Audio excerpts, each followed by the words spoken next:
tous, ravie de vous retrouver sur Rayonnance TV pour cette nouvelle conférence intitulée « Au revoir ma petite maman » en compagnie de Brigitte Retz. Bonsoir Brigitte. Bonsoir Amélie, comment vas-tu?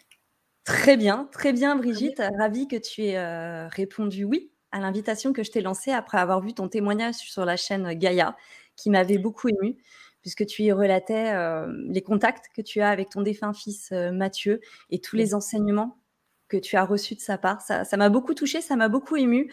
Et j'ai senti l'appel de t'appeler. Tu as répondu présente et puis on a fait, parce que tu communiques avec lui via l'écriture automatique et donc on a fait toutes les deux une séance d'écriture automatique où tu as capté ma grand-mère de manière très juste dans sa manière de s'exprimer. C'est une médiumnité qui est différente par rapport à celle que j'ai l'habitude d'expérimenter, mais qui est aussi très intéressante, qui est remplie aussi d'une autre émotion. C'est très différent de ce que j'ai l'habitude de vivre.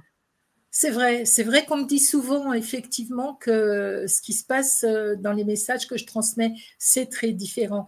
Je pense moi qu'il s'agit à chaque fois vraiment d'un dialogue avec la personne défunte ou avec les guides, parce qu'on a les guides aussi qui viennent nous parler. Et c'est vraiment un échange. Ouais, c'est vraiment un échange. Je dis souvent comme si on était au téléphone, quoi, presque. Hein. On les ressent vraiment présents. C'est vrai. C'est comme un courrier de l'au-delà, finalement. C'est exactement ça. Le timbre et l'adresse, mais sinon… Ouais, c'est tout à fait ça. C'est un petit peu ça. Des fois, tu arrives même à avoir une écriture similaire à celle du défunt, à celle qu'il avait de son vivant. Ça arrive de temps en temps, oui. J'ai des exemples en tête. Il y avait eu une fois un tout petit garçon, parce qu'il faut préciser quand même qu'avant la séance, je ne veux pas savoir rien sur la personne qui est en consultation, ni rien sur le défunt. Je ne veux pas savoir quel défunt souhaite avoir la personne en consultation. J'estime, moi, que c'est le défunt qui finalement fait en sorte de nous mettre en relation et c'est lui qui décide de venir parler avec la personne qui demande la consultation. On croit souvent que c'est nous qui sommes demandeurs, c'est faux. En fait, on ne fait que répondre à une demande du défunt. Donc, c'est pour ça que je dis accueillons celui qui vient. Merci Brigitte. Donc, alors, on a quelquefois des… Excuse-moi, je termine. Non, pas du tout, je ne pensais pas que tu allais terminer.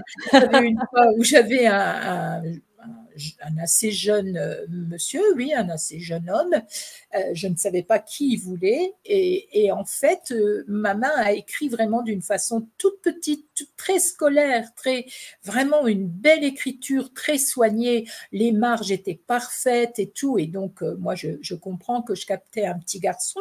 Donc, je transmets tout le message en disant, monsieur, écoutez, j'ai vraiment l'impression que ce petit garçon, il devait vivre avec des règles de vie bien encadré, oh là là. Et il me dit, oui, c'était donc son neveu qui était décédé. Et il me dit, ma sœur est quelqu'un d'hyper maniaque. Et le petit, il était jeune, hein, le gamin, il est vraiment tout petit, 6-7 ans, je crois, de mémoire, ça date quand même d'il y a quelques années. Et il me dit, le gamin ne rentre jamais dans la maison sans enlever ses chaussures, il a les chaussons, il range le cartable, et dans sa chambre, tout est rangé. Enfin voilà, ça correspondait exactement au petit garçon et à la façon dont il avait été élevé par les parents, quoi. C'est amusant. Ouais. Alors Brigitte, tu es l'autrice de livres, mais 3 livres. Oui. Au revoir ma petite maman, sur laquelle on peut voir en couverture Mathieu, voilà, qui est juste là. La star de la soirée, hein, j'ai envie de dire. Ah oui, c'est lui la star, il a intérêt à répondre présent. Voilà, Mathieu, on te veut. Et merci ma petite maman, donc, qui est le second tome. Alors, ces 2 tomes ne sont pas disponibles à la vente. Oui, ils sont en rupture de stock. Voilà, parce que je les ai donc auto-publiés. C'est-à-dire que j'ai tout préparé moi-même, tout fait moi-même, la mise en page, etc. Je viendrai juste faire un petit point sur les 2 couvertures, si tu me permets, pour raconter l'histoire de ces 2 couvertures, pourquoi ce sont ces 2 couvertures-là et comment ça est venu. Et donc, voilà, tout était fait, y compris donc le contact avec l'imprimeur, donc qui fait partie de l'histoire de la publication. Hein, c'est intéressant aussi, j'en parlerai certainement tout à l'heure, hein, par rapport au comment j'ai eu ce contact avec un éditeur, puis avec un imprimeur. Et donc après, j'ai fait moi-même le financement et la distribution du livre. Et puis il se trouve que il y a eu plein d'événements, hein, puisque ça fait 20 ans, hein, aujourd'hui, enfin cette année, là, en novembre, hein, dans quelques semaines, ça fait 20 ans que Mathieu est parti. Ma vie a été pas mal bousculée depuis, vraiment, vraiment. Il y a eu des choses un peu hard. Et donc aujourd'hui, je n'ai malheureusement pas les moyens, moi, de relancer l'impression des livres. Hein. J'ai vraiment pas les moyens. Alors, donc, tu proposes aux personnes qui seraient intéressées, parce que du coup, ils seront imprimés à l'unité, de te contacter. Je mets ton adresse mail dans le chat si vous êtes intéressé par le C'est pas premier tout à tome. fait à l'unité, hein, Amélie. C'est pas tout à fait à D'accord. l'unité. Non, pas tout Je te à laisse fait, parce que préciser. ça reviendrait beaucoup trop cher. Hein. Non, en fait, ce que je souhaite proposer là ce soir, c'est que il faudrait un minimum quand même, je crois, d'une centaine de commandes globalement, hein, ce qui me permettrait, en recevant ces commandes fermes, sans encaisser le chèque tout de suite, bien évidemment, mais sachant que j'ai tant ou tant de commandes, je pourrais lancer l'impression parce que je saurais que j'aurai le financement. Donc, c'est ça que je propose.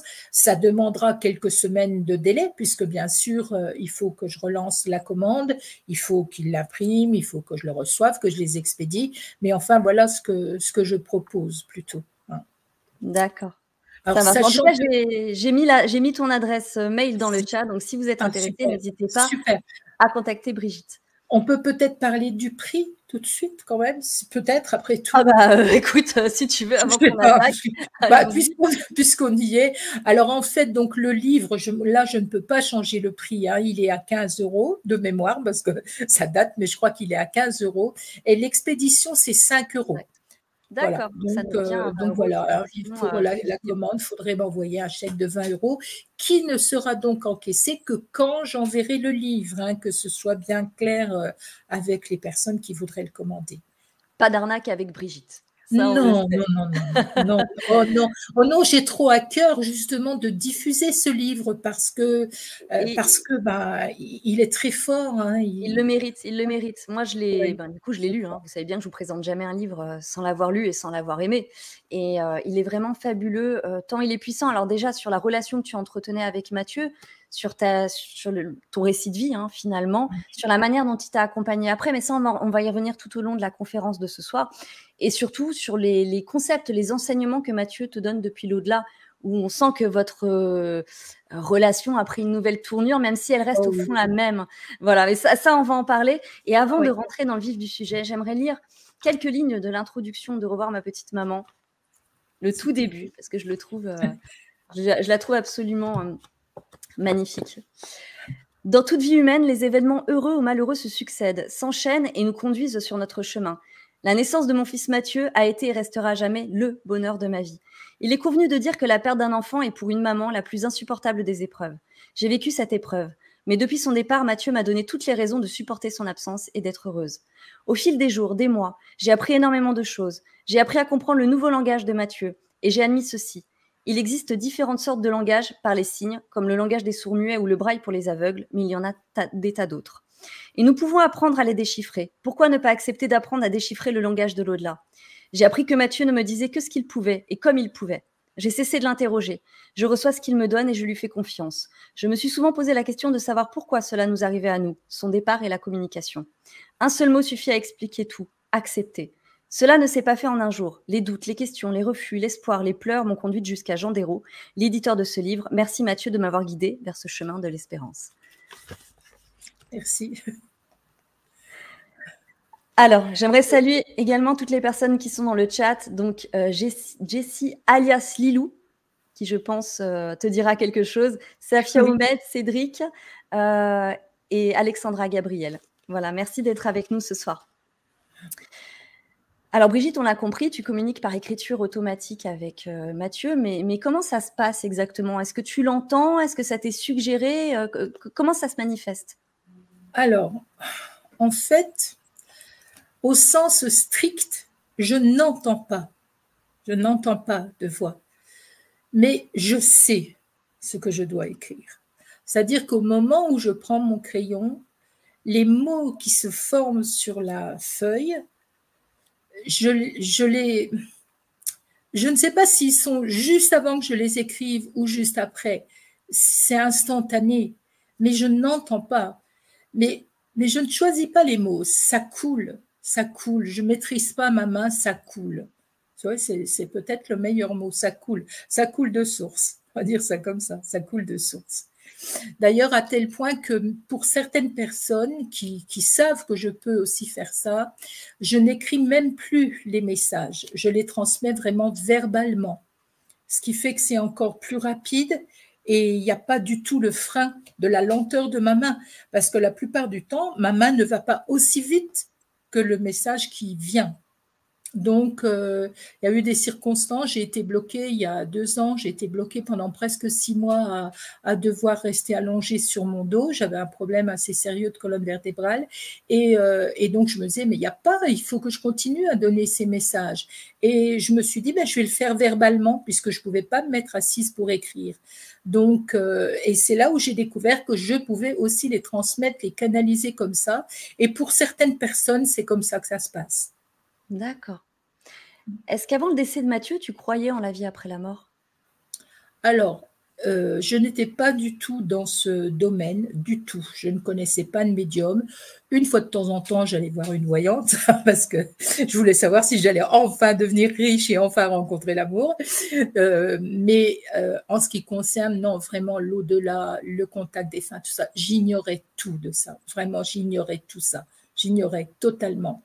Sauf que il y a quand même eu des choses assez étonnantes parce qu'après le décès de Mathieu, j'ai quand même entrepris une thérapie. Et on a constaté avec mon thérapeute qu'il y avait quand même eu dans ma vie comme des choses qui m'avertissaient qu'un jour, je pourrais contacter les défunts.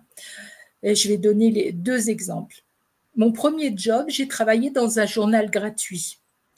Et dans ce journal gratuit, régulièrement, il y avait un horoscope avec une dame que je salue, Madame Hélène Z, qui faisait l'horoscope dans ce journal. Et puis, elle a eu des soucis de santé de temps en temps. Et nous, cette semaine-là, il fallait quand même bien qu'on mette l'horoscope dans le journal.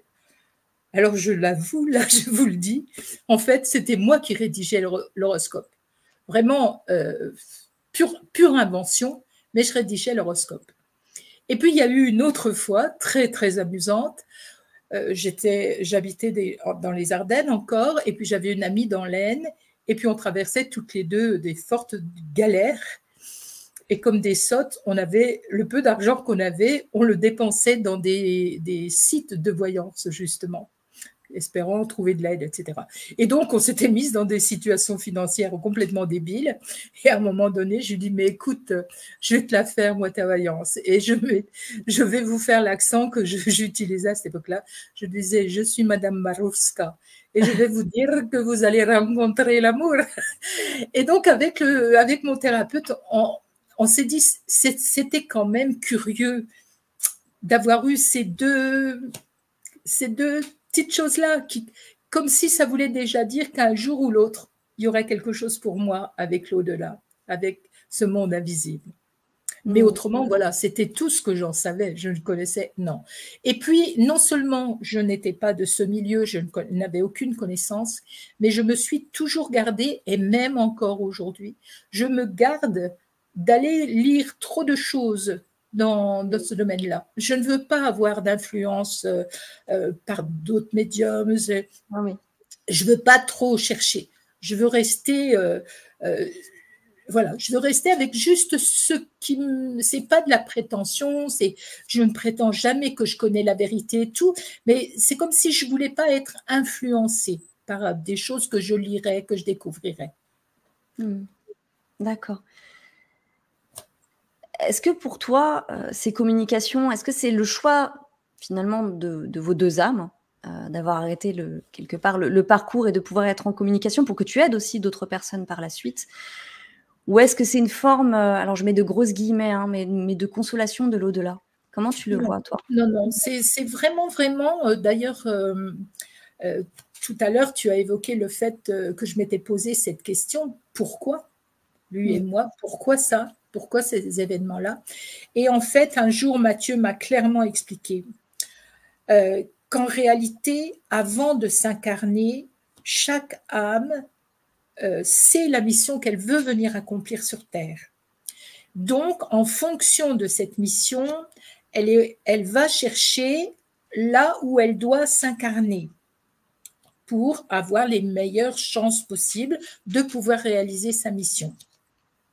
Ce qui fait que Mathieu, avant de s'incarner, et c'est vraiment comme ça qu'il m'a expliqué, hein, avant de s'incarner, il s'est dit, voilà, pour faire sa propre mission à lui, qui était justement de faire savoir que la vie continue et qu'on peut communiquer, il s'est dit, voilà, j'ai besoin de quelqu'un avec qui il y aura une confiance absolue, quelqu'un qui va adorer discuter, vous constatez que j'adore parler, et puis vraiment quelqu'un avec qui il y aura un amour inconditionnel. Donc, j'ai fait le tour de toutes les âmes qui étaient déjà incarnées sur Terre. Et puis, je me suis dit, oh, la petite Brigitte là-bas. Et c'est vraiment comme Ah, ça qu'il me l'a dit. Oh, la petite Brigitte là-bas. Avec elle, ça va être top. Vraiment, la confiance sera parfaite. L'amour, n'en parlons pas, ça va être génial. Et puis, elle va adorer baratiner. Et c'est vrai que dans ma vie, j'ai toujours eu des métiers en lien avec le commerce, la communication, le contact avec les gens, etc. Et donc, il m'a choisi à cause de ça.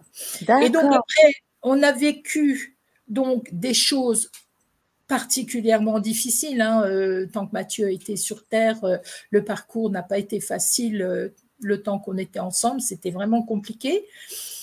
Il a vécu tout ça. Et en fait, à un moment donné, il a senti que j'étais prête. Et donc, il y a eu des événements qui se sont mis en place pour un peu me préparer à son départ. Notamment, il a eu une hospitalisation de très longue durée, hein, de l'automne 2001 jusqu'à fin août, oui, il a été hospitalisé jusqu'à fin août 2003. Donc là, j'avais déjà été préparée à comprendre que Mathieu ne serait plus jamais le Mathieu que moi j'avais connu et que j'avais dans ma tête, puisqu'il a souffert de schizophrénie. Donc, il avait tellement changé que là, j'ai commencé à comprendre que voilà, ce n'était pas le Mathieu que moi je voulais voir, que j'envisageais pour l'avenir, etc. Et puis de là, il y a encore une autre étape, puisqu'ensuite il y a eu donc son geste pour partir. Et il a été dans le coma pendant presque une huitaine de jours. Et pendant ces quelques jours de coma, j'ai encore franchi une étape de façon à pouvoir le laisser partir. Puisque, je ne sais pas si tu as bien compris dans le livre, parce que je passe assez rapidement hein, sur cet épisode-là, c'était encore vraiment, et ça reste évidemment douloureux de parler de ça, mais au moment même où il est parti, c'est moi puisqu'il était dans le coma, et je lui ai dit, tu peux partir. Et il est parti à ce moment-là. Mmh. Tu as mené Donc, une rude bataille avec le personnel hospitalier pour te faire entendre à ce moment-là.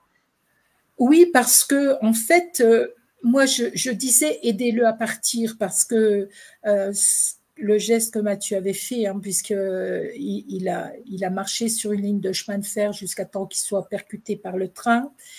Donc son corps était totalement détruit, totalement. On m'a expliqué que il ne comprenait pas, le corps médical ne comprenait pas comment Mathieu avait pu encore parler aux sauveteurs sur la ligne de chemin de fer et comment il était encore là. Vraiment, personne ne comprenait. Tout à l'intérieur était détruit. Et en fait, j'ai eu donc cette preuve, déjà, c'était une première preuve de communication avec lui. Évidemment que je n'ai pensé à ça, je n'ai compris ça que beaucoup plus tard. Hein.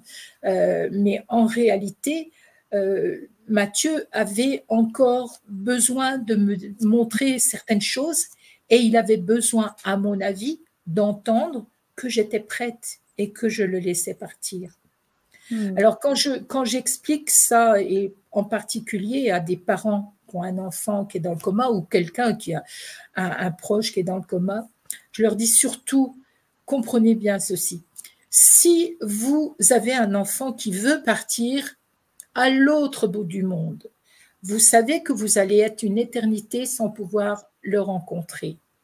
Vous avez deux solutions.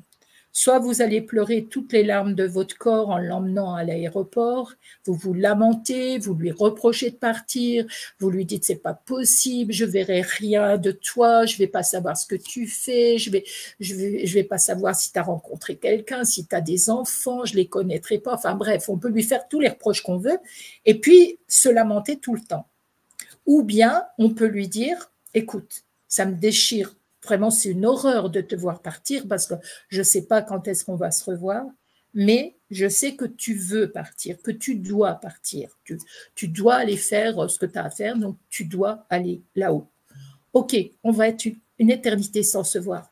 Sauf que je sais que comme tu vas faire ce qui te rend heureux, tu vas être heureux et tu n'hésiteras pas de temps en temps à me donner des nouvelles. Parce que si je suis là à lui faire plein de reproches, il va pas oser me téléphoner parce qu'il va se dire elle va encore me casser les pieds, elle va encore pleurer, elle va encore me faire des reproches. Il n'osera pas me contacter. Alors que si je lui dis vas-y, sois heureux, fais ce que tu as à faire, sois heureux, mais me donne des nouvelles quand tu peux. Là, il n'hésite pas à donner des nouvelles. Eh bien, vous voyez, avec quelqu'un qui s'en va définitivement, je pense que si on l'aime de façon inconditionnelle et qu'on est capable de lui dire ça, je pense que c'est ce qui peut faciliter le contact avec lui. Je ne dis pas que c'est facile, hein, on est bien d'accord, hein, je ne dis pas que c'est facile. Mais en fait, je crois que, d'ailleurs, j'ai une conférence que j'appelle le pardon, mais pardon. C'est-à-dire que si je lui pardonne de me faire souffrir, eh bien, je peux recevoir le don. Ça, je suis convaincue de ça. Mais c'est un gros travail. J'imagine bien. Surtout quand on a vécu l'indicible, d'avoir ce recul-là, de pouvoir… oui, bien sûr. Tu expliques que dès le début, Mathieu te fait des signes. Alors, tu n'es pas encore dans l'écriture automatique avec lui, mais tu fais face déjà, parce que c'est aussi un parcours te concernant qui est semé quand même de pas mal de jugements par rapport déjà à la manière dont Mathieu est parti à l'hôpital, et puis ensuite au niveau des premiers signes, et puis ensuite au niveau de tes communications en écriture automatique avec lui, mais ça, on y reviendra plus tard. Beaucoup ont cru dans tes premiers signes que tu te persuadais que des choses te venaient parce que tu essayais de rassurer un peu de faire ton deuil de cette manière-là. C'est ce que tu expliques. Oui, il y avait beaucoup de personnes qui, et ensuite, même quand j'ai commencé l'écriture, hein, il y avait beaucoup de personnes qui me disaient que j'interprétais tout, que c'était moi qui voulais voir les choses. Et puis, je les mettais devant vraiment des choses tellement évidentes que il ne pouvait que convenir de ça avec moi, notamment, et c'est comme ça d'ailleurs que ça m'a permis d'accéder à l'écriture. J'avais donc une petite entreprise à l'époque, une agence immobilière, j'avais plusieurs salariés, et je crois que c'est dès le lundi qui a succédé les obsèques de Mathieu, parce qu'on a retravaillé dès le lundi. On était en train de faire une pause et il y a évidemment que tous s'inquiétaient, hein, que ce soit la secrétaire, que ce soit mes collaborateurs, tous s'inquiétaient. Est-ce que j'allais tenir le coup? Comment j'allais réagir, etc. Et j'ai commencé à leur dire, mais vous voyez par exemple sur le vieux mur, là, parce qu'on était dans la cour de l'agence, il y avait un vieux bâtiment, j'ai dit, vous voyez sur ce vieux mur, est-ce que vous vous rendez compte, là, à côté de vous, regardez, cette grande arête, cette pierre toute droite, qui fait cet angle, et puis l'autre pierre qui fait une marque ici. Est-ce que vous vous rendez compte que c'est exactement le portrait de Mathieu? Parce que pour moi, c'était évident. C'était un peu comme si c'était Picasso qui aurait fait le portrait de Mathieu là sur le mur. Mais c'était vraiment évident. Et ils ont regardé et ils m'ont dit, waouh, en effet, en effet. Et c'est là où il y a un de mes collaborateurs, quelques minutes après, qui est venu me voir et qui m'a dit que sa maman pratiquait l'écriture automatique et qu'elle avait déjà reçu, elle, des messages de Mathieu. Elle ne le connaissait pas, mais elle avait capté des messages de Mathieu. C'est comme ça que ça est venu vers moi. Alors, quel est le plus beau signe que t'a envoyé Mathieu? Oh là là, il y en a tellement. Il est là tout le temps. Il est là tout le temps. Quand j'ai des... Par exemple, aujourd'hui, je suis en train de vivre une situation personnelle un peu particulière. Il n'y a rien de dramatique, mais je ne vais pas donner de détails, mais c'est quelque chose qui me bouleverse. Et donc, bah voilà, quand je suis bouleversée, il est là tout le temps. Eh bien, je devais passer à la pharmacie ce matin. Et je passe à la pharmacie et la personne qui me sert porte sa blouse avec marqué préparateur dessus et le prénom qui est avec correspond exactement au sujet qui me perturbe. Enfin, c'est le prénom de la personne avec qui il y a un truc en ce moment qui se passe un peu particulier. Et voilà, vous voyez, tu vois, c'est des choses comme ça. Donc, le plus beau signe, je ne sais pas te dire, parce qu'il est là tout le temps. Il est là tout le temps, tout le temps. Il y en a un autre qui me vient à l'esprit, je ne sais pas pourquoi c'est celui-là qui me vient, mais c'est comme ça.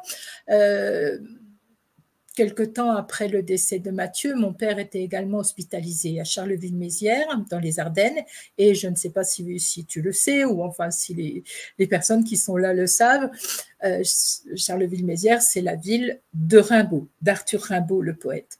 Donc je venais de voir papa, on venait d'avoir une conversation évidemment très poignante, hein, lui n'allait pas bien, on parlait de Mathieu, etc.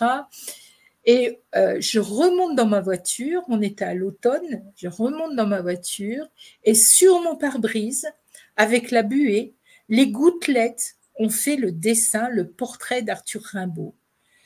Oui. C'était magnifique, c'était magnifique. Et voilà, je reçois des choses comme ça. Voilà, je ne m'attendais pas à cette question, donc je n'ai pas réfléchi, mais voilà. Mais le plus beau, c'est la rencontre avec mon fils adoptif, Ernest, bien sûr. C'est ça la chose la plus belle qui me soit arrivée depuis le départ de Mathieu, évidemment. Ça, on va en parler aussi parce que c'est une des plus grandes choses qui t'est annoncée. Oui. Parce qu'il y a aussi des messages prédictifs hein, avec le dialogue que vous avez. Oui, parce qu'effectivement, donc Mathieu est parti le 10 novembre 2003. Et ce qui s'est passé, c'est qu'à la fête des grands-mères qui a suivi, donc au printemps 2004, ce jour-là, je suis effondrée parce que je prends conscience que je ne serai jamais grand-mère. Ça a été une journée terrible pour moi, vraiment terrible. Sauf que je vais quand même le raconter, on va y passer la nuit. Sauf que quand même, j'en parle parce qu'il y a peut-être des personnes à qui ce genre de choses arrivent et c'est important, je crois, que je raconte ça parce que soyez attentifs, s'il y a des choses comme ça qui vous arrivent, vous ne rêvez pas, ça existe vraiment. Donc dans cette matinée, ce dimanche de la fête des grands-mères, je reçois un coup de fil. Je décroche instantanément mon téléphone sans faire attention au numéro qui m'appelait. Je prends l'appel. Et là, j'entends une petite voix qui me dit « Coucou maman, c'est Mathieu, je voulais te souhaiter ta fête. » Et là, je m'effondre, ça commence, la journée commence, et je lui dis « Non, mon garçon, tu t'es trompé, bonhomme. Non, c'est pas moi, tu devais appeler. » Et je raccroche. Et là, je me dis, mais qu'est-ce que je viens de faire? C'est pas possible, mais c'était lui. J'ai cherché le numéro, j'ai cherché l'appel. Il n'y avait rien d'enregistré sur mon téléphone. Rien. Ni numéro, ni que je venais de recevoir un appel. Alors donc, voilà, soyez attentifs parce qu'il y a des fois des choses comme ça qui nous arrivent et Voilà. Mais j'avais jamais entendu parler de ce qu'on appelle la TCI, par exemple. J'ai découvert depuis qu'est-ce que c'est que la TCI, transcommunication instrumentale. Mais voilà, il m'est arrivé ça. Il m'est arrivé une chose magnifique un jour, j'en parle parce que c'est demain, la Saint-Mathieu, pas de hasard, hein, sur Oui, l'ensemble comme ce nous soir. dit Myriam dans le chat qui l'avait noté aussi. C'est demain la Saint-Mathieu. On Eh a, bien, on a fait notre conférence avec un jour trop tôt. voilà. Mais en fait, quand tu m'as donné la date, tu ignorais hein, aussi, je crois que c'était la Saint-Mathieu. Et moi, je t'ai Oui. dit, oui, c'est bon, on y va. C'est un joli jour. Mais il m'est arrivé une année, je crois que c'est en 2007, mais là, par contre, je ne suis pas sûre de l'année. Mais le jour de la Saint-Mathieu, il m'est arrivé aussi quelque chose d'extraordinaire. Mais voilà, si je vous raconte tout, on va y passer la nuit, quoi. Donc, c'est comme vous voulez. Hein. Oh bah, de toute façon, on parlera de plusieurs anecdotes au fur et à mesure de cette conférence. Alors, tu découvres l'écriture automatique grâce à la mère de l'un de tes employés. Voilà, la maman de Christophe, donc elle s'appelle Danielle. Donc Christophe vient me voir après cette petite discussion qu'on avait pendant la pause. Il vient me voir et il me dit, écoutez, Madame Retz, il faut que je vous dise quelque chose. Maman pratique ce qu'on appelle l'écriture automatique et elle a reçu des messages de Mathieu. Vous pouvez le voir, mais il peut aussi écrire. Et là, il me donne les petits papiers sur lesquels sa maman avait écrit les messages de Mathieu. Et je répète qu'elle ne le connaissait pas, hein, elle ne l'avait jamais vu. Hein. Et dans un des messages, il a écrit « Bientôt, j'écrirai moi-même à maman ». Et bien évidemment, à partir de là, j'ai essayé d'écrire. Je ne savais pas ce que c'était, mais puisqu'il avait dit « j'écrirai moi-même », j'ai commencé par prendre un crayon, une feuille, puis il ne se passait rien. Ça s'est pas passé comme tu l'imagines. Il y a même un moment où ça t'agace, t'en as marre. Oui, ben oui, parce que voilà. Et puis à un moment donné, je me dis, bah, finalement, il était jeune, peut-être qu'il va me faire ça par ordinateur. Donc je mettais un document Word, j'ouvrais un document, je lui mettais, vas-y Mathieu, écris-moi. Et puis évidemment qu'il ne se passait rien, rien du tout. Donc je finis effectivement par appeler la maman de Christophe et on convient d'un rendez-vous et elle vient chez moi le 10 décembre, c'est-à-dire un mois juste après le départ de Mathieu. Hein. C'est important aussi de le dire parce que y a des personnes qui disent, hein, j'ai appris que depuis, j'ai appris ça, qu'il y a beaucoup de médiums qui disent qu'on doit attendre 6 mois, qu'on doit attendre 1 an, qu'on doit attendre. Alors là, moi, je suis catastrophée quand j'entends ça. Je vais expliquer pourquoi. Mais enfin, donc cette dame est venue un mois juste après le départ de Mathieu. Et si je ne suis pas d'accord avec ce problème de délai, c'est pour 2 raisons bien simples. La première, c'est que tous les médiums, tout le monde s'accorde pour dire que de l'autre côté, le temps n'existe pas.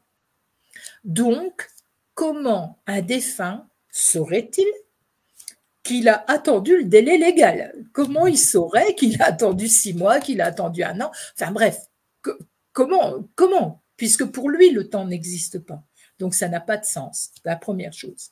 Puis la deuxième chose, c'est que moi, j'ai dit à Mathieu, mais je le dis pour tout le monde, la personne que vous aimez le plus au monde s'en va de l'autre côté du monde, de l'autre côté de la planète.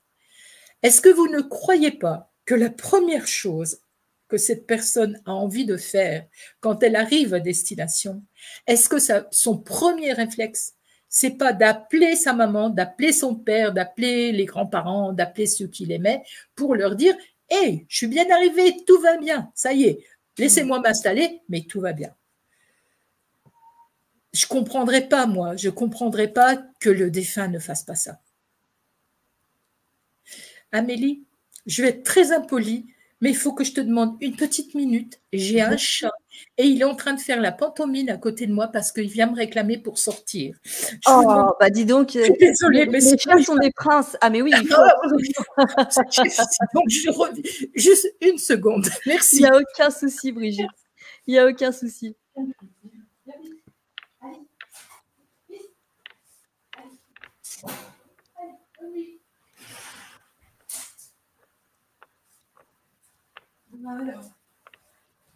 C'est que j'ai un chat qui vit dehors la nuit, alors Voilà.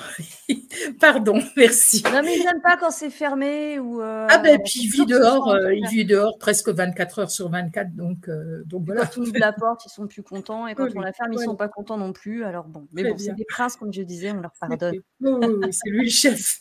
C'est lui qui commande. Voilà. Donc voilà, c'est Donc comme ça que tu as commencé à c'est comme ça que ça pratiquer. a commencé. Donc cette dame est venue chez moi, donc le 10 décembre 2003. Et ce qui s'est passé, la première chose qui s'est passée, c'est que quand elle est entrée dans l'appartement, moi j'ai été prise d'éternuement et ça sentait terriblement le poivre. Je me suis dit, mais je n'ai pourtant pas renversé un pot de poivre, quoi. Qu'est-ce que ça veut dire? Et j'éternuais, mais pas la dame. Et elle sentait pas le poivre. Et elle me dit, mais enfin, c'est un signe de Matthieu, vous comprenez pas qu'il est là, puisque Matthieu était cuisinier. Mmh. Donc, il utilisait ce poivre, en fait, comme pour me dire, je mets du piment dans la vie. Depuis, je lui dis ça, tu mets ton grain de poivre. Et donc, c'était le signe qu'il utilisait pour montrer qu'il était bien présent. Il était là au rendez-vous. Et c'est bien pour ça que je dis, c'est bien le défunt qui choisit le moment où il veut venir, hein, vraiment. Et Alors, puis donc, on s'est assises face à face avec Daniel. J'avais des feuilles, j'avais un stylo. Et elle m'a dit, voilà, votre main va se lever, se reposer, vous allez écrire. Et puis elle a fait un geste, alors je ne sais pas si on peut voir mes mains, mais elle a fait un geste comme ça, elle a avancé ses mains vers les miennes, tout simplement. Elle ne m'a pas touchée, juste, elle a avancé ses mains vers les miennes. Et j'ai vu ma main se lever, se reposer, et j'ai commencé à écrire. Alors j'ai compris depuis qu'en fait c'était une question d'énergie. Je pense qu'elle m'a transmis des énergies, hein, et j'ai commencé à écrire. Alors bien sûr, au début, je n'écris pas correctement, hein, les mots vont de travers, c'est pas bien tout de suite. Mais je suis cartésienne, j'étais agent immobilier, je vous rappelle. Donc très vite, j'ai voulu comprendre, j'ai voulu que ce soit mieux écrit, voilà, parce que ça se bousculait dans ma tête. Il me disait, vas-y maman, continue, je t'aime. Et je comprenais plus. Est-ce que c'était lui qui parlait? Est-ce que c'était moi? Donc très très vite, cet après-midi-là, hein, j'ai commencé à organiser sur la feuille, hein, très vite. J'ai dit, je vais faire comme les pièces de théâtre. J'ai mis son prénom d'abord et ce qu'il écrivait derrière, et puis le mien, et puis la question que je voulais lui poser, etc. Et très vite, ça s'est vraiment, vraiment bien organisé. Très vite, très vite. d'ailleurs, il te réprimande souvent à travers ces messages, Oui, le fait que tu oui, que tu oui, doutes parce que encore oui, oui, de oui. Alors, depuis, j'ai compris aussi que ces doutes, en fait, c'est sain. Je pense que c'est très sain d'avoir des doutes quand on est médium, parce que l'ego est toujours là, hein. On a notre ego qui est toujours là. On peut très vite se prendre pour une star, on peut très vite péter les plombs, hein, parce que c'est euphorisant de transmettre des messages comme ça. Euh, Ça peut aussi donner, si on prend pas garde, je crois qu'on peut aussi prendre une sorte de pouvoir, une sorte d'ascendant sur les personnes qui viennent en consultation. Et donc, c'est très bon d'avoir des doutes parce que, et notamment, moi, c'est ce que je demande quand je fais une consultation, je demande là-haut, hein, pas à la personne qui est en consultation, mais je leur demande là-haut de donner ce que j'appelle des repères. Parce que comme je ne connais rien de la personne qui vient en consultation, je ne prends même pas de photo, hein, je ne veux pas de photo, parce qu'une photo renseigne énormément. Si vous donnez une photo à un médium, si vous donnez une photo que visiblement c'est une dame qui est beaucoup plus âgée que vous, c'est facile de dire c'est votre maman. J'ai pas de jugement, hein, quand je dis ce genre de choses, hein, on est bien d'accord, c'est pas un jugement. Mais ce que je veux dire, c'est que le fait de ne pas avoir de photo, et si je dis c'est votre maman, ou c'est votre mari, ou c'est votre enfant, déjà là, c'est un élément précis. tout à Tu fait, vois? tout à Donc, fait. c'est important. Et donc, c'est important d'avoir ces repères et de garder ses doutes. Comme ça, on garde les pieds sur terre. On se prend pas pour une star, on se prend pas pour une vedette. On se calme, hein. Si là-haut, il décide que c'est fini pour moi, ce sera fini, hein. Alors, en parlant de repères, Mathieu t'en donne quelques-uns, justement, parce que c'est pas que des conversations entre vous, même s'il y en a quelques-unes. Parfois, il te donne même des éléments sur ton entourage, sur des gens que tu croises, Bien mais sûr. parfois même avec des prénoms, avec des détails bien précis qui se vérifient après dans la matière. Voilà, c'est ça. Et c'est comme ça que j'ai commencé, d'ailleurs, que j'ai été amenée à transmettre des messages pour d'autres personnes. Je vais raconter le tout premier, hein, tu l'as lu dans le livre, hein, cette rencontre avec un monsieur qui s'appelle Monsieur Mus. C'était donc un ancien client de l'agence immobilière. Je l'avais rencontré, lui et son épouse, à un moment donné où elle attendait un bébé. Elle a d'ailleurs eu des jumeaux et ils cherchaient une maison plus grande que ce qu'ils avaient. Et donc, ils ont fait appel à moi à la fois pour vendre la maison qu'ils avaient à cette époque et pour en trouver une autre. Et puis donc, au cours de l'été 2005, il avait donc appris que Mathieu était parti parce que quand je leur avais fait visiter la maison, j'avais expliqué que voilà, j'allais pas trop bien, mais que ça s'expliquait par le départ de Mathieu. Mais surtout, rassurez-vous, je reçois des signes de sa part. Et son épouse, Nathalie, m'avait dit, mais vous savez, moi aussi, je reçois des messages, etc. Et quelques mois plus tard, donc en 2005, au cours de l'été 2005, Monsieur Mus vient me voir et il m'annonce que son épouse est décédée quelques semaines auparavant. Et là, il me dit, vous vous rappelez, vous aviez discuté avec elle de ce qui se passait pour vous avec votre fils. Et là, j'ai vraiment besoin d'un message de la part de Nathalie. J'ai absolument besoin qu'elle me dise un mot. J'attends qu'elle me dise un mot. Et donc, à ce moment-là, moi j'ai peur parce que c'est la première fois que quelqu'un vient me demander un contact avec son défunt. Donc, c'est pas rien non plus. Et donc, je lui dis que oui, je prendrai mon crayon. Et quand je suis chez moi, en fin d'après-midi, je prends mon crayon et le mot qui me vient en tête, c'est le mot cacatoès. Et là, je me dis, mais c'est de la folie. C'est de la folie, mais je vais pas bien. Je vais pas bien.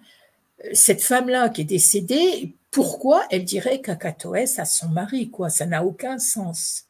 Et je prends mon crayon et Mathieu me dit, mais oui, maman, aie confiance, c'est bien ce mot-là qu'il faut lui dire, appelle-le, etc. Donc, c'est ce que j'ai fait. J'ai appelé le monsieur. Et quand il est venu, je lui dis, voilà, excusez-moi, tant pis, le mot que je dois vous dire, c'est cacatoès.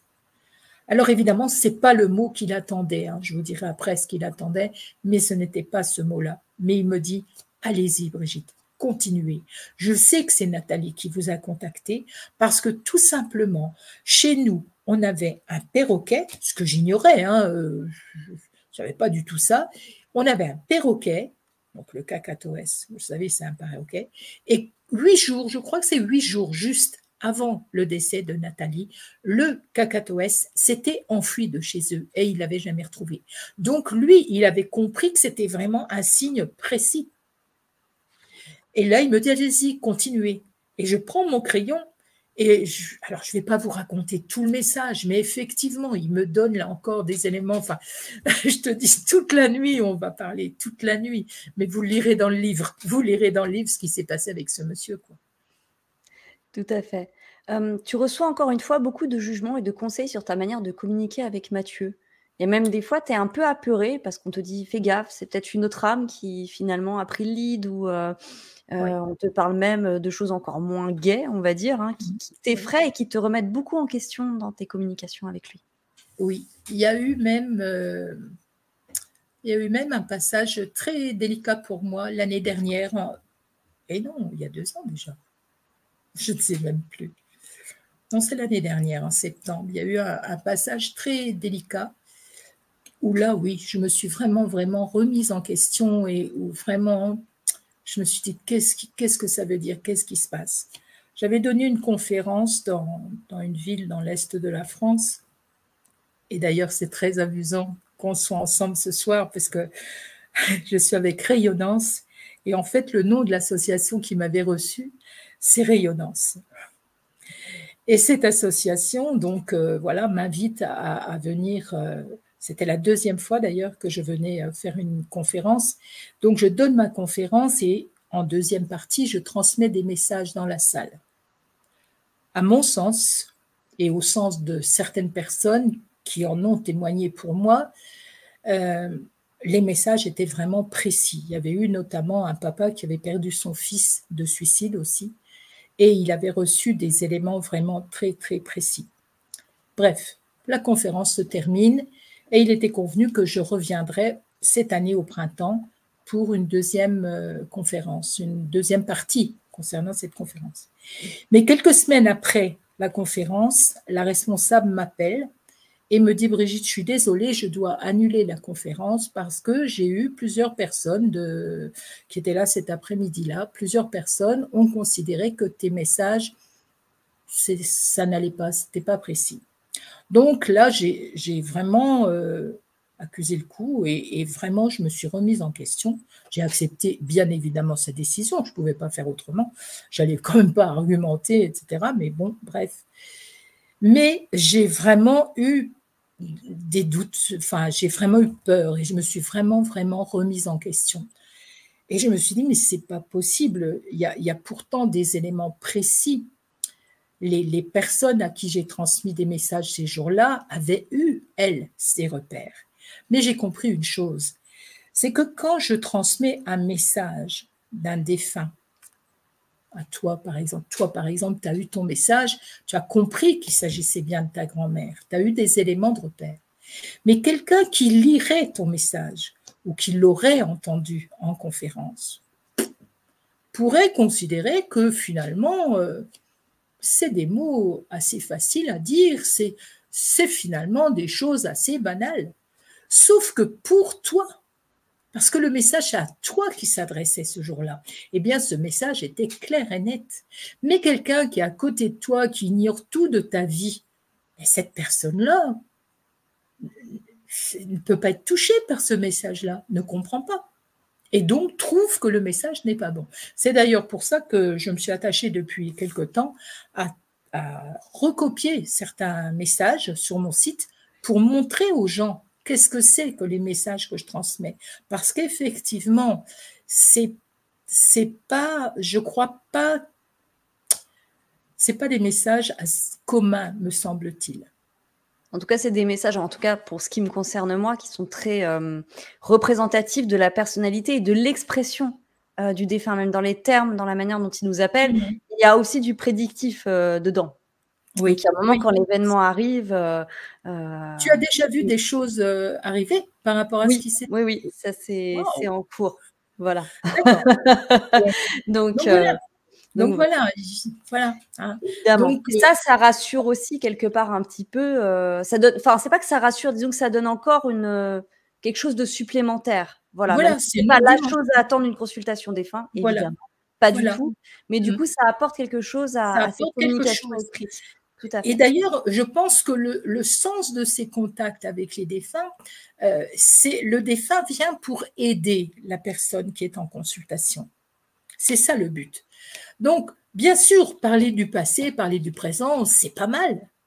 Mais lui dire, il va t'arriver ceci, ou tiens, il n'y a pas longtemps, j'avais une dame, vous allez voir, c'est fou parce que en fait, je peux me trouver n'importe où pour canaliser un message. Je n'ai pas besoin d'être dans mon bureau avec une bougie, avec des machins. Non, ça. Bon, donc de temps en temps, les circonstances font que, par exemple, là, j'ai eu un cas cet été. J'étais en retard et je me trouvais dans ma voiture. Il faisait très chaud, donc j'ai trouvé un petit coin à l'ombre et je me suis écartée sur un petit chemin, mais je me suis trouvée à une fourche entre deux chemins devant moi. Et donc, elle s'appelle Christine, la dame, je m'en souviens. Et donc, je lui explique. Je lui dis, vous ne m'en voulez pas, je suis dans ma voiture. Et je dis, c'est très étrange. J'ai l'impression que le fait même que je me sois garée ici, ça veut déjà dire quelque chose pour vous. Je dis, je suis devant une fourche. Et les deux chemins, qui sont presque parallèles, sont tellement différents. Il y en a un, c'est un chemin tout sec, avec de la pierre, avec du sable, c'est sec, c'est aride. Et curieusement, le chemin d'à côté, c'est de l'herbe, c'est tout gras, c'est une belle herbe toute douce, Enfin, bref, on croirait qu'elle est arrosée tous les matins, alors qu'on était quand même en plein été, quoi, ici en Auvergne, ça tapait quand même. Et elle m'a dit, Brigitte, mais c'est fou, parce que c'est exactement ce qui se passe dans ma vie. Je suis vraiment devant un choix essentiel sur deux choses totalement opposées. Totalement. Voilà. Donc, faut accepter tout ça. Faut accepter que rien, rien, rien ne se produit par hasard. Jamais. Tout à fait, tout à fait. Bon. Jamais.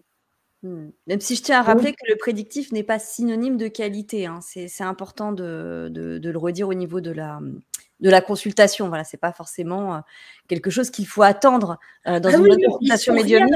Je le rappelle, hein, mais c'est vrai que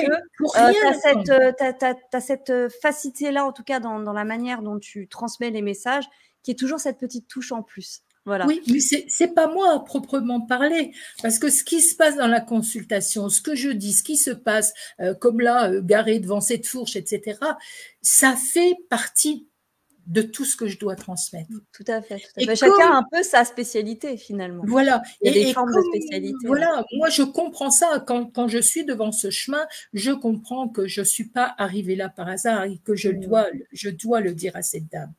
Tout à fait. Les messages changent depuis tes débuts. C'est plus tout à fait la même teneur. On le voit d'ailleurs au fur et à mesure. Je remontre quand même la photo de Mathieu pour ceux qui ne l'auraient pas vu, qui nous auraient pris en cours de route. Voilà, c'est lui dont on parle. Il est tellement beau. C'est normal, c'est le mien. Il est très beau. C'est plus les mêmes communications, c'est plus profond. L'écriture est plus précise aussi. Les mots se forment plus facilement. Oui, et encore, entre la parution du livre et aujourd'hui, c'est encore tellement différent.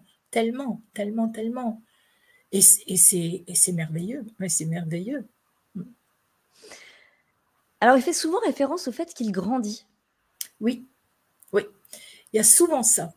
Et en fait, il m'avait dit, il m'avait fait une révélation, parce que des fois, il m'en envoie des bonnes quand même. Hein, il se gêne pas. Des fois, c'est même un peu osé. Oui, aussi. Mais une fois, il m'avait dit. L'humour, oui, il a beaucoup, le sens de la dérision. Oui, tu le reconnais là-dedans aussi? Comment? Dans ce sens de la dérision, il l'avait de son vivant? Oui. Ah oui, c'était un blagueur. Hein. Il faisait beaucoup d'imitations. Il aimait, d'ailleurs, tout au début, il m'avait raconté que c'est en faisant des imitations, il imitait Mickey, par exemple, beaucoup, mais pas que. Et une de ses premières missions en arrivant là où il est arrivé, c'est d'accueillir les enfants, justement. Et pour les accueillir, pour les consoler, parce qu'il y a des enfants qui sont tristes, eh bien, il leur fait des imitations, et notamment de Mickey. Et il m'a expliqué que c'est comme ça que ma maman, qui est partie avant lui, ma mère l'a reconnu grâce à ça. Et elle est venue le voir grâce à ça. D'accord. Mais oui, il a beaucoup d'humour, il a beaucoup d'humour. Et je ne sais plus ce qu'on était en train de dire. Oui, excuse-moi, je suis passée d'une question à une autre question. Mais oui, c'était sur l'évolution de Mathieu à travers les messages. Voilà, il parle qu'il grandit. Exactement. Mais il me parle aussi du fait que moi aussi je grandis. Il m'avait dit tout au début, dans ces années-là, il m'avait dit un jour, mais enfin maman, tu veux tout savoir tout de suite. Tu es comme une gamine qui est à la maternelle et tu voudrais déjà connaître des choses si tu étais à l'université. Non, il faut que tu apprennes pas après pas. Et en fait, c'est ce dont je me rends compte, que lui-même, il apprend des choses. Il y a des périodes où il me dit qu'il est en train de lire des grands livres. Il parle de ça, il lit des grands livres. Et moi, je me rends compte aussi que petit à petit, j'ai découvert et appris beaucoup de choses.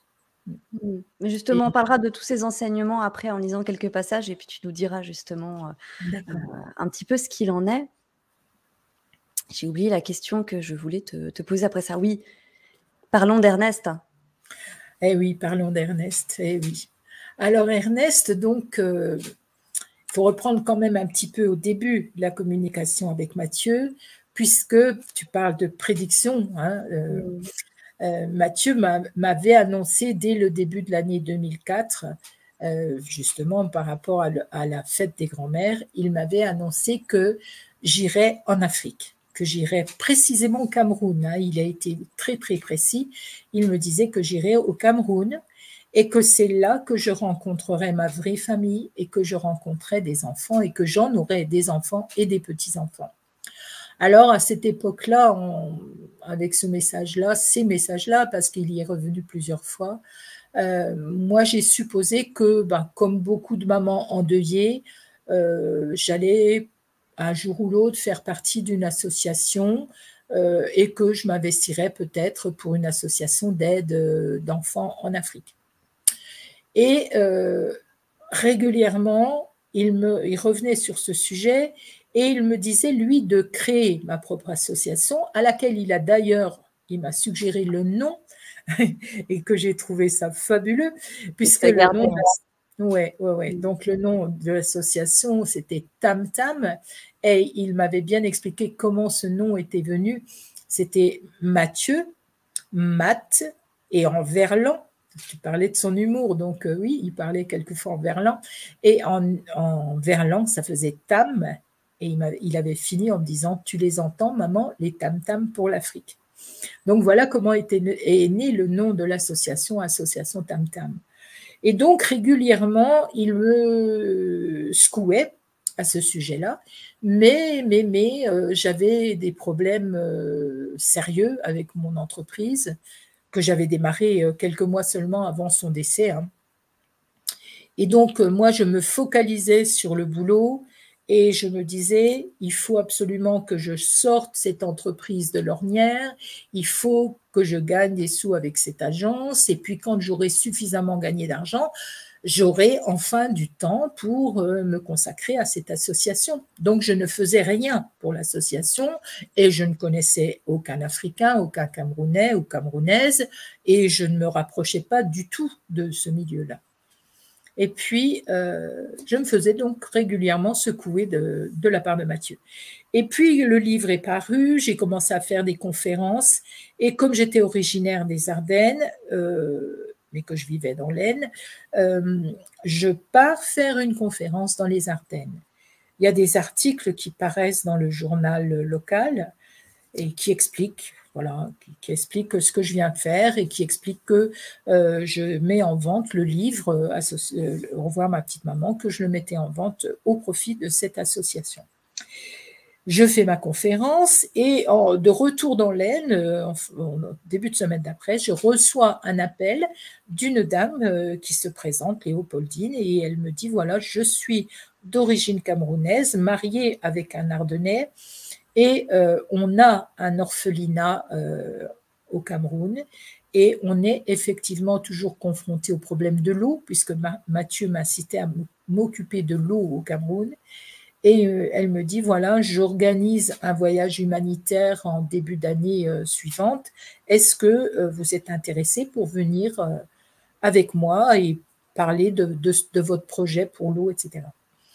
Et donc, voilà comment je pars en début d'année 2011, après encore bien des péripéties, parce qu'à chaque fois, j'ai vraiment des choses impressionnantes.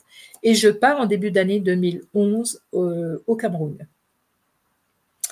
Et en arrivant là-bas, quelques jours après, j'y étais pour 3 semaines, et il se trouve que à la fin du séjour, Léopoldine me propose, me dit, écoute, je dois aller à Douala puisque j'étais dans un petit village. Elle me dit, je dois, Souza exactement. Elle me dit, je dois aller à Douala, mais j'ai bien peur que la journée va pas être top pour toi, mais t'inquiète, le soir, on ira en boîte de nuit. Et là, j'ai regardé Léopoldine et j'ai dit, écoute, t'es gentille, mais vois-tu, c'était il y a 20 ans, hein, donc j'avais une 50aine d'années déjà. Je lui dis, écoute, vois-tu, moi en boîte de nuit à Douala, je ne m'y vois pas trop, tu vois, parce que j'ai pas trop envie de trouver un mari à Douala, quoi. J'ai pas trop envie d'être, enfin bon, moi, dans mon imaginaire, j'avais à voir tous ces jeunes hommes qui allaient venir vers moi et tout. Je lui dis, écoute, je suis fatiguée, je t'accompagne pas. Donc, je l'accompagne pas. Et elle devait rentrer le dimanche matin, et puis elle n'était pas là, je me mets à faire du ménage dans la maison, bref. Et tout d'un coup, je vois arriver, dans le collège où j'étais, je vois arriver une dame et accompagnée d'un homme qui semblait plus jeune qu'elle. Et en voyant cet homme-là, j'ai éprouvé un truc étrange, mais en fait, j'ai eu un coup de foudre. Pour moi, cet homme-là, c'était mon homme. Il s'est passé quelque chose, je ne sais pas quoi.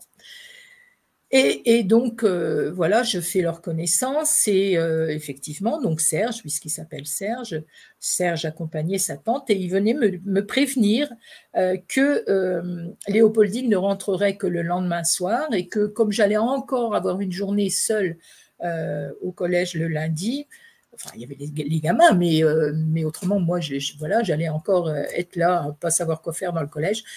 En fait, elle leur demandait de s'occuper de moi la journée du lundi.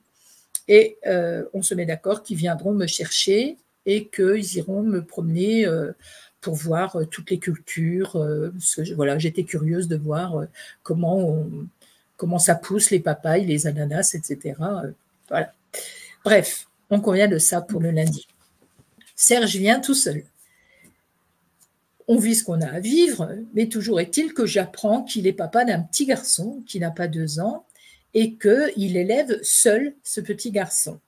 Mais on se décide à ce que je ne fasse pas connaissance du petit. On pensait que ça n'avait pas de sens puisque j'allais repartir.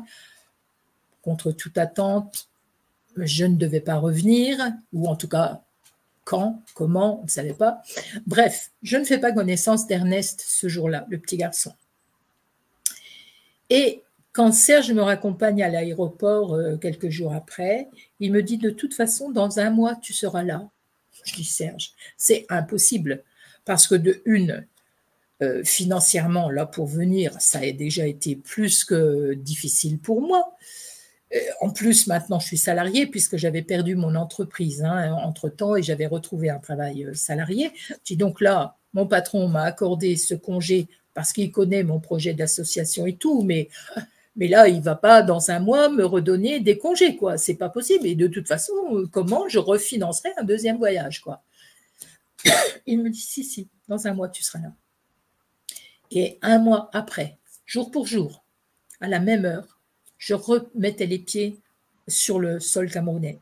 À nouveau, j'atterrissais à Douala parce que Léopoldine avait une sœur qui est décédée brutalement au Cameroun et j'ai accompagné. Enfin voilà, c'est toute une histoire encore compliquée, complexe, mais j'ai effectivement accompagné Léopoldine pour les obsèques de sa sœur.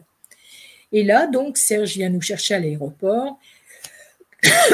Et bien évidemment, je ne pouvais pas rester dans la maison où se trouvait le corps de Christiane. Et il m'emmène là où lui vivait, c'est-à-dire chez sa tante, donc, que j'avais fait la connaissance le mois d'avant, et là où était Ernest. Excusez-moi, je parle beaucoup. Oh, mais il faut peut-être que tu boives un peu d'eau. Voilà, ouais. Ah oui, n'hésite pas, Brigitte. Oui, parce que... Mais je suis intarissable quand je parle de tout ça, parce que c'est tellement quelque chose de beau, de magnifique, quoi. Donc, Serge m'amène dans la résidence de sa tante et de son oncle, et Ernest se trouvait donc à l'extérieur, dans un petit baquet, en train de prendre son bain. Serge se gare juste à hauteur du baquet, je n'ai eu qu'à ouvrir la porte, et je me suis mise accroupie devant le baquet. J'ai posé mes mains sur le baquet et le petit bonhomme a commencé par me laver les mains, comme pour vérifier que j'étais blanche. Il a levé ses yeux, des beaux grands yeux bleus, et il a dit « Maman ». Alors il faut comprendre qu'Ernest est albinos. Et donc, je suis arrivée là, lui qui n'avait pas de maman, eh bien j'ai rencontré son père et j'ai fait la connaissance d'Ernest, qui lui a décidé que j'étais sa maman. Ce que t'avait annoncé Mathieu. Exactement ce que m'avait annoncé Mathieu, que j'irais au Cameroun. Et ce qui t'avait paru improbable quand il t'a dit. Oui, parce que ça s'est passé, les premiers messages concernant ça c'est en 2004 et je suis allée au Cameroun en 2011 seulement, alors que rien jusque-là ne me préparait à ça. Je me suis mariée avec Serge, il est arrivé en France, on a fait suivre, bien sûr, avec le délai légal, l'arrivée d'Ernest, et puis malheureusement, mon couple avec Serge n'a pas tenu, mais je suis toujours la maman d'Ernest, que je ne vois pas très souvent, parce que la relation avec son papa est assez compliquée, assez particulière. Mais en tout cas, voilà, j'ai encore eu Ernest au téléphone ce matin et il a reçu mon livre, le 3e livre, je viens de lui envoyer, même si ça ne s'adresse pas tout à fait à un petit garçon de 14 ans, mais il avait à cœur de le recevoir parce qu'il sait que dans l'histoire, il y a un de mes personnages qui s'appelle Ernest et voilà, il voulait absolument l'avoir et voilà. Il m'a dit, c'est Fière de mon sa cadeau maman. le plus précieux, oui. Fière de sa maman. Oh oui, il est fier de sa maman. Alors d'être Et diplômée. il connaît parfaitement l'histoire. Hein. Il connaît Oui. toute l'histoire de Mathieu. Il connaît enfin voilà, il n'a pas oublié notre rencontre, etc. Il sait tout, c'est tout. C'est plus un petit garçon, maintenant ça devient un Ah jeune non, homme. non, non, c'est un Ah ado, il oui, a 14 ans, c'est donc c'est un en ado. plein dans l'adolescence. Il me dépasse largement la tête maintenant. Voilà, il est grand comme son père. Son père est grand aussi. Ouais. Et c'est un beau garçon. Alors, dans des communications avec Mathieu, on va passer à cette partie-là. Des fois, il te raboue un peu, il te dit: «Tu m'énerves». On sent qu'il a, alors évidemment, c'est dit sur le ton de la plaisanterie, on le comprend bien, hein, Oui, et avec, puis plein toujours avec d'amour. gentillesse, hein, bien sûr. Oui, oui, tout le temps. Il te dit: «Je ne me fâche pas, mais tu sais, je suis toujours pareil. Alors quelquefois, tu m'énerves comme avant. Toi non plus, tu n'as pas changé. Alors c'est normal, on aura encore de sacrées discussions de temps en temps». Finalement, on se rend compte à travers cet échange que, il a gardé sa personnalité. Tout à fait. Complètement, complètement. C'est ça qui est extraordinaire, c'est que nos rapports, mis à part le fait qu'on ne peut pas se voir physiquement, il n'y a rien n'est changé. Vraiment rien. Rien. Bah, si ce n'est qu'il ne donne pas beaucoup de nouvelles. Mais bon, c'était son habitude aussi. Mais non, rien n'a changé. Rien n'a changé. On se parle toujours de la même façon. Je lui avais d'ailleurs posé cette question de quand, puisqu'il me dit qu'on se retrouvera quand moi aussi je partirai de l'autre côté, je lui avais dit, mais comment je saurais, puisqu'il n'y a plus le physique, comment on peut se reconnaître? Et en fait, il m'a expliqué que quand on va de l'autre côté, en fait, bien sûr, il n'y a pas le physique, mais je vais rencontrer d'autres âmes. Et je vais rencontrer en particulier toutes les âmes que j'aurais connues ici et que j'ai aimées. Mais quand je vais voir son âme à lui, enfin quand je vais être en lien avec son âme à lui, en fait, je saurai qu'il a été mon fils. De l'autre côté, il ne sera pas mon fils. On n'aura pas des rapports mère et fils. C'est terminé. Parce qu'en fait, comme on vit plein de vies différentes, il est possible que lui et moi, dans d'autres vies, on avait d'autres rapports que mère et fils, d'autres liens que de mère à fils. Donc, mais je saurai, je me souviendrai qu'il y a eu une vie terrestre pendant laquelle il a été mon fils. Voilà, on ne se reconnaît pas physiquement, mais on sait. On sait. Alors, il y a beaucoup de nuances et beaucoup de notions que nous, ici, avec l'étroitesse de notre esprit, il y a beaucoup de nuances qu'on a du mal à comprendre, en fait. Hein. Oui, j'imagine. Puis bon, on pourrait pas, j'imagine, le transposer à Oui, une voilà, parce que, réflexion humaine. voilà. Par exemple, il me parle de l'amour qui est là-bas, ou il me parle des couleurs qui sont là-bas, mais il me dit c'est tellement différent, je ne sais pas comment te dire. J'emploie des mots que toi tu peux comprendre, mais je ne suis pas sûre que je te dise exactement ce que c'est, parce que c'est tellement différent. Tout à fait. Bah, comme ceux qui reviennent du Noémie, hein. Exactement. Souvent, C'est ils ont ce les mêmes qu'ils disent. difficultés à Ils exprimer disent par les mots à du exprimer. vocabulaire ce Tout qu'ils à ont pu fait. percevoir. Alors, il te dit aussi, c'est intéressant, que de l'au-delà, il arrive à être en connexion avec toutes tes vies passées. Finalement, il a accès à tes annales akashiques. À tout, à tout. Il a accès à tout. Quand on est de l'autre côté, on a accès à tout. À tout.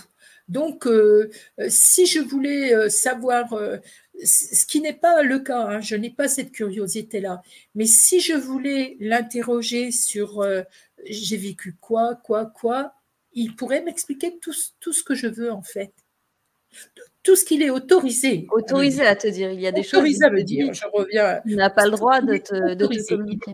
Voilà, il n'est pas autorisé obligatoirement à tout me dire. Hein. Il te le dit d'ailleurs, je ne peux pas tout te dire. Je peux, Il y a des peux, choses que peux tu pas tout te dois dire. Oui, oui, oui, expérimenter. oui. Alors, il y a un moment, il parle aussi de la musique. Et ça, c'est Ah oui, plusieurs témoignages qu'il y a comme ça de défunts qui parlent de l'importance de la musique dans leur oui, monde. oui. Là-bas, ici, tout est lumière, transparence, douceur, pas de bruit, mais de la musique, de la musique. De la musique, oui. Alors, quand j'ai écrit ça, je me souviens très bien que je me disais, mais c'est parce que ici, il était musicien. Donc, peut-être que c'est moi, c'est moi qui veux ça. Mais comme tu le dis, depuis, bien sûr, j'ai entendu différents témoignages et effectivement, on entend beaucoup de témoignages et dont des personnes qui ont fait des EMI, on entend beaucoup de témoignages à ce sujet-là. Il y a beaucoup de musique, hein, beaucoup de musique de l'autre côté. Mais ce qui est fabuleux, c'est qu'il me dit aussi qu'il lui suffit de penser jazz, par exemple, et il aura accès à toute la musique de jazz, à tous les musiciens qui ont écrit du jazz. Il pense valse, il a accès à toutes les valses. C'est fabuleux quand même, c'est extraordinaire. Comme quoi, nous, on est vraiment à l'étroit dans notre corps, là, hein, vraiment. Hein. Alors, il y a un très beau message qui t'a envoyé le 2 janvier 2004 qui est assez, je trouve, quelque part un peu rempli d'espoir et qui est bon à entendre des fois quand on traverse des périodes un peu difficiles de notre vie. Il est assez court, donc, en tout cas, j'ai sélectionné une partie, mais j'aimerais vous le partager. La vie qui vous attend dans mon monde est si merveilleuse que vous devriez vous réjouir de ne pas y être encore. Chaque jour qui passe vous approche un peu plus de nous, et ceci est un grand bonheur. Acceptez vos souffrances, vivez-les pleinement, et vous serez consolés. Vivez également vos petits bonheurs, car il n'y a que des petits bonheurs sur votre bas monde. Mais il vous prépare à la sublime joie future.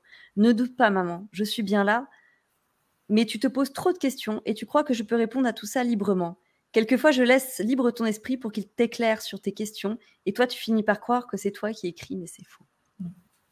Et oui, c'était une façon très gentille de me remettre à ma place, encore une fois, et de me dire, mais non, accepte, quoi, accepte. Donc pour Mathieu, finalement aussi, tous ces petits moments difficiles qu'on vit plus ou... Voilà, on a tous des vies différentes avec des moments plus ou moins complexes et des vies plus ou moins chargées, on va dire. Mais pour lui, tout ça prépare au futur bonheur intense qu'on Oui, vivra dans oui, l'au-delà. tout à fait, oui, oui. Et c'est un peu aussi comme, en fait, et c'est ça par contre c'est triste, je trouve, en tout cas c'est hard, hein. En fait, je reprends l'image qu'il m'avait donnée de l'école de la maternelle jusqu'à la fac et au-delà éventuellement. Eh bien, en fait, quand on est en maternelle, on nous donne des choses à faire qu'on est capable de faire quand on est à la maternelle. C'est pas une question d'âge, hein, c'est une question de niveau auquel on en est spirituellement. Donc, on a des exercices, des épreuves à passer et qu'on est capable de passer. Et puis, on va apprendre une fois, deux fois, trois fois la leçon, autant de fois qu'il faudra pour avancer, pour grandir, comme on le disait tout à l'heure. Et puis, on va passer, bon, on a réussi l'épreuve, alors hop, on va passer dans l'étape au-dessus. Et comme ça, d'étape en étape, on avance. Sauf que comme à l'école, eh bien, plus on avance et plus les exercices à réaliser sont difficiles. Et en fin de compte, plus on avance, et c'est là où je dis, c'est quand même bien dommage, hein, mais plus on avance en spiritualité et plus les épreuves sont difficiles, je pense. Il ne faut pas croire que parce qu'on avance en spiritualité, parce qu'on grandit, parce qu'on s'ouvre à la spiritualité, il ne faut pas croire qu'on est exonéré des épreuves. Pas du tout, pas du tout. On est mis à l'épreuve vraiment tout le temps, tout le temps, tout le temps, tout le temps, comme pour éprouver notre foi, notre confiance dans ce monde de l'autre côté. Quand j'utilise le mot foi, je ne parle pas de religion, hein.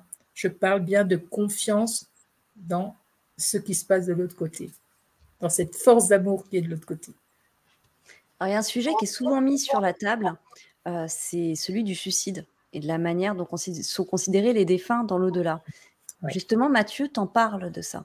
Oui. Et il te rassure là-dessus. Oui, j'en parle parce que c'est très, très important. Parce que là aussi, j'ai découvert que très fréquemment, les médiums transmettent généralement ce concept-là, ce jugement-là, comme quoi le suicidé, en arrivant de l'autre côté, n'aurait pas droit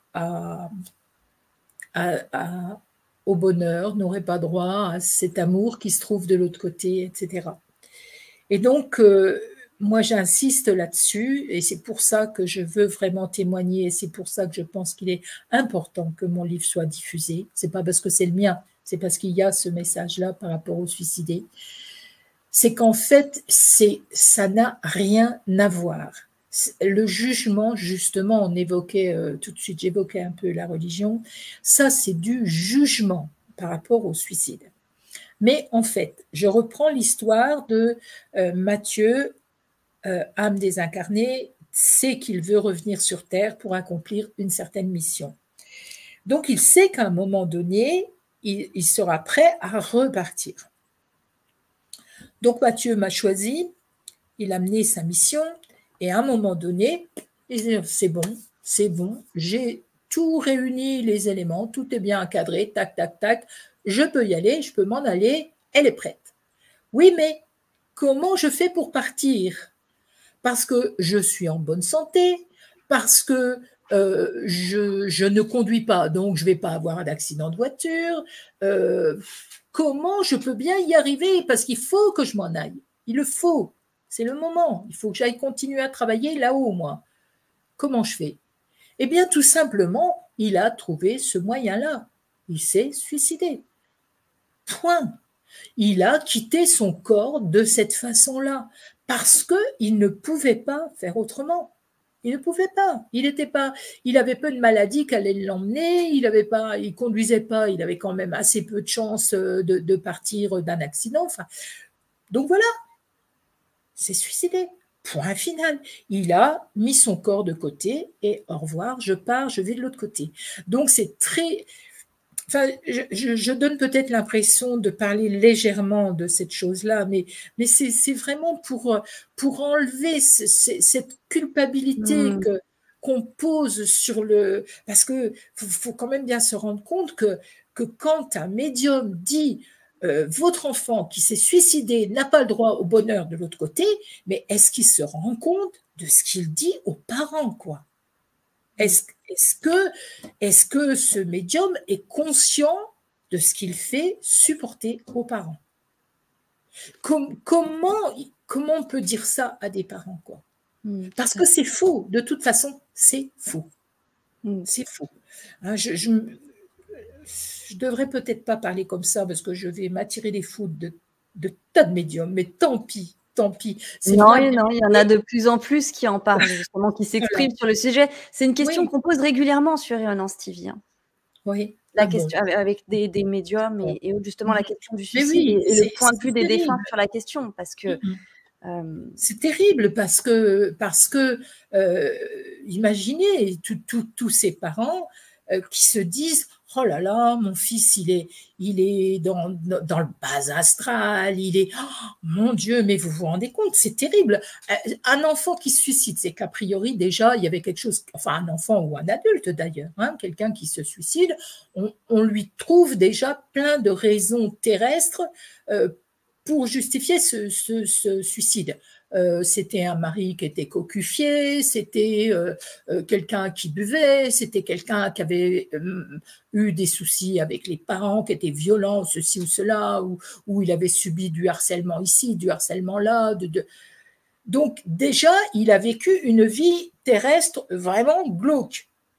Et on lui dit que derrière, il va continuer à vivre. Non, attends, faut arrêter. Je m'emporte. Non, mais c'est tout à fait normal. Toi qui as été en plus dans cette situation, et puis Mathieu a quand même bien insisté là-dessus. Voilà. Même Et sur d'autres concepts, hein, d'ailleurs, sur lesquels oui, oui. Par il exemple, explique moi, il bien. y a un concept sur lequel j'aimerais qu'on vienne, si tu veux bien, parce que il est dans les messages que je reçois actuellement, c'est un mot qui est très, très, très d'actualité. C'est la prière. Alors là encore, il n'y a aucune connotation religieuse pour moi sur ce mot. Mais Matthieu me l'avait dit d'ailleurs, hein, il est, je ne sais plus, assez vite hein, dans le livre d'ailleurs, dans la première partie du livre. Matthieu parle de prière et il dit, et en ce moment c'est très fréquent qu'on a ce type de message, la prière ce n'est pas répéter des mots comme ça, c'est pas des prières qu'on apprend dans un livre qui s'appelle la Bible ou autre, c'est pas ça une prière. Une prière c'est un acte. Et par exemple, quand vous êtes dans la rue et que vous souriez à quelqu'un, c'est une prière. Quand vous êtes quelque part et que vous voyez quelqu'un en difficulté, que vous lui tendez la main, que vous lui prêtez quelque chose pour l'aider à, je sais pas, avancer, ou quand vous prenez quelqu'un au bord de la route et que vous lui faites faire quelques kilomètres alors qu'il était sous la pluie, enfin bref, tous les actes que nous faisons au quotidien, c'est ça des prières. Et encore une fois, il n'y a pas de connotation religieuse dans ce que je dis, mais je dis agissez. Agissez, d'ailleurs ma devise, c'est le mot agir, hein. Mais agissez, parce que c'est ça la prière. Et c'est ça qui fait grandir l'amour et c'est ça qui fait grandir la paix dans le monde. À côté de nous, si on sait tendre la main, prendre du temps pour parler avec une amie qui est souffrante, euh, partager quelque chose qu'on a, etc. C'est tout ça qui fait que, un peu comme, vous savez, quand on jette un caillou dans l'eau et puis que ça fait des cercles concentriques, eh bien, c'est exactement ça. Un acte qu'on pose aujourd'hui, eh bien, il diffuse autour de lui et il diffuse de l'amour, il diffuse de la paix. Et c'est comme ça qu'on va faire tous ensemble grandir cette paix sur le monde. C'est vrai qu'aujourd'hui, c'est pas évident, hein, on voit le monde dans l'état où il est, mais toutes les personnes qui se rendent compte de ça et qui se disent ce n'est pas grave, il y a la guerre là-bas, mais moi, là, à côté de moi, je n'ai pas peur de mon voisin et je l'aide parce que je sais qu'il est en difficulté. Je n'ai pas peur de cet étranger qui vient et je l'aide. Alors, il y a plein, je sais qu'il y a plein de sujets autour de tout ça, qu'il y a plein de discussions qui pourraient venir autour de tout ça, mais voilà, ayons des actes au quotidien à côté de nous. Et c'est comme ça qu'on fera la paix. C'est comme ça. C'est pas nous en prenant les armes, c'est en faisant la paix à côté de nous. Voilà, c'est le message important que je voulais passer ce soir. Merci C'est beaucoup, ça les Brigitte. prières. Quelle belle conclusion pour cette magnifique conférence. Merci d'avoir partagé avec nous ton expérience, mais aussi les Oui, messages de Matthieu à oui, travers tes retours. Je rappelle que ton livre Au revoir ma petite maman est disponible en précommande. Il suffit de oui. te joindre sur ton adresse mail que j'ai mis plus haut dans le chat, qui est rets.brigitte@gmail.com, et que tu proposes également des consultations Bien sûr. Oui, de contact bien des fins sûr. d'écriture Oui, automatique. Les coordonnées de Brigitte sont aussi sous la oui. vidéo. Oui. Alors là, Consultation, excuse-moi, juste une précision, bien que je sûr, peux donner, voilà, autant en face à face ici en Auvergne, hein, puisque maintenant j'ai l'immense bonheur de vivre en Auvergne. Admeuse Euh, Auvergnat. oui, là, je suis tellement bien ici, c'est fou. Donc, je peux les donner bien sûr chez moi en face à face, mais beaucoup par téléphone. Et je voudrais préciser aussi que je donne des conférences. Donc, si il y a des personnes organisateurs, organisatrices de conférences qui m'entendent, ils peuvent aussi me contacter pour me proposer des conférences. Du moment que c'est en pays francophone, je peux me déplacer partout, je suis libre comme l'air, donc je peux me déplacer partout. C'est pareil pour les consultations, ça peut être n'importe où dans le monde, du moment que la personne parle français, hein, du moment que la personne en consultation parle français. Voilà. N'hésitez pas, à ceux qui nous entendent, Brigitte le mérite. qui a cette Merci, Amélie, grande merci. ouverture du cœur aussi. Hein. C'est Je suis important heureuse de le souligner. ouais, je suis heureuse que tu me confirmes ce soir par rapport à la consultation, puisqu'on ne s'est pas reparlé depuis Ben, on en depuis. reparlera en off, mais On en parlera oui. en En plus, privé si tu c'est tout veux, neuf, mais donc voilà.